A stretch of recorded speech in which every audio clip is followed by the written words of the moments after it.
Hello control friends, welcome to our second video of the MATLAB course for beginners. In this video, we're going to open the MATLAB tool and start getting familiar with all the windows that this interesting software has. You can also find all this information in the description of this video, where you'll find the link that goes directly to the website, and there you'll be able to follow everything step by step, just as we're seeing it in this MATLAB course. If you haven't seen all the videos in the course yet, I'm leaving you the link here with the full playlist. I'm Sergio Castaño and I welcome you to our MATLAB course for beginners. Let's go! If you want, you can speed up the video to make the explanation faster and more dynamic.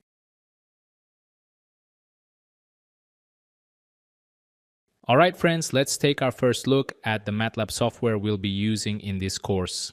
I'm using MATLAB 2017, but if you have a newer or older version, you can follow the course without any problem. As I explained before, the main differences are in the graphical interface and the inclusion or removal of certain libraries. So, let's see what's inside the software and start getting familiar with it. Here we have MATLAB. At the top, we see the full toolbar available in the software. The toolbar has three tabs: the Home tab, the Plot tab, and the Apps tab. Most of the time, we'll be working in the Home tab. Inside the Home tab, we have several key resources. For example, we can create a new script. A script is where we'll write our code, which we'll see in another video. We can also create new folders, open directories or files, import data, or open what's known as Simulink. We can select the directories where MATLAB will look for functions. That's the most important part here. In the Plot tab, we'll find different graphing options that MATLAB has available for us. We'll also go over this later. Finally, in the Apps tab, we can access all the toolboxes or built-in tools that MATLAB already provides for us. For example, optimization algorithms, controllers, system identification, instrumentation and control, and more. Now, let's define what the home layout looks like. Here in Layout, we can choose how we want MATLAB's interface to appear. I always use the default layout. In default, MATLAB shows three windows: the current folder, the command window, and the workspace. But you can also choose other types of layouts, like three-column views. It adjusts accordingly, and you can move the windows around however you like. You can also choose to show only the command window. That's where we enter instructions and MATLAB performs the calculation. So, if you're used to using a calculator on your computer, once you learn MATLAB, you'll switch to doing everything here. For example, if I type A tux 43s, MATLAB stores that number in the variable AE. You can also do math like rchart for 2, and it returns 2. If you don't want the result displayed, just type K #53 with a semicolon and it won't show.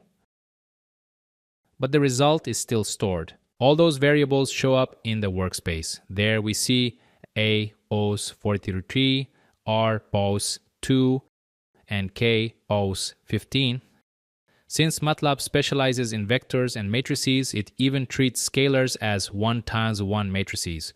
You can right-click any variable in the workspace to see properties like size, min, max, mean, variance, and so on.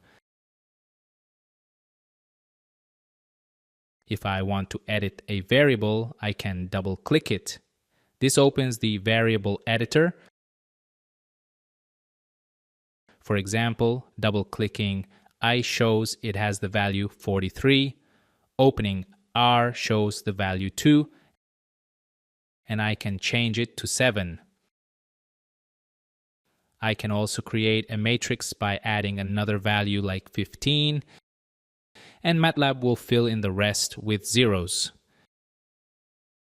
That's because I've added a value on the main diagonal of a matrix. As a result, R turns into a matrix. Let's now look at the current folder. This is where all the code and functions we create throughout the course will be saved. By default, it's in the Documents MATLAB folder.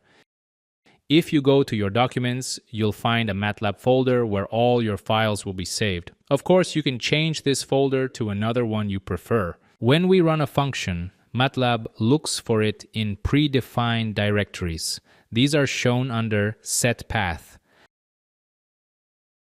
Clicking Set Path lets us see the list of folders where MATLAB searches for functions.